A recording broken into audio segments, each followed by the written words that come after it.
तो उतनी आरक्षण दी जाए। बहुत अच्छी बात है भैया, बिल्कुल करें, पर इससे पहले किसकी सरकारें थी? आप ही की थी ना। एक पार्टी तो छोड़ दीजिए, एक परिवार से 3-3 प्रधानमंत्री थे, आपके परिवार के थे।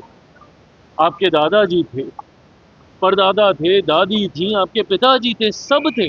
लंबे समय तक 2014 से पहले एक दशक तक आप ही के पार्टी की नेतृत्व वाली सरकारें थी। मुझे चिंता इस बात की होती है कि जब आप लोग विपक्ष में जाते हैं आपके स्वर बदल जाते हैं, जब आप सत्ता में आते हैं आपके स्वर बदल जाते हैं। आज जितनी चिंताएं हैं व्यवस्था को लेकर, सबसे पहली बार सीबीआई किसी सरकार का तोता है, ये किस सरकार में कहा गया था? किसकी सरकार थी उस वक्त? आज जब आप कॉन्स्टिट्यूशनल बॉडीज के ऊपर जब आप सवाल उठाते हैं, तो ये किसकी सरकार में कहा गया था कि भैया सीबीआई सरकार का तोता है? आप ही की सरकार थी, यूपीए गवर्नमेंट थी उस वक्त। उसी वक्त कहा गया था कि भाई ये सरकार का तोता है। तो जब आप विपक्ष में चले जाते हैं आपको चिंता होने लगती है। उस वक्त आपको जातीय आधारित जनगणना की भी चिंता आएगी, उस वक्त आपको ये भी याद आएगा कि भैया कैसे आरक्षण के दायरे को बढ़ाया जाए। उस वक्त बिहार में कैसे हम लोग विशेष राज्य का दर्जा देते, ये भी अब आपको याद आएगा।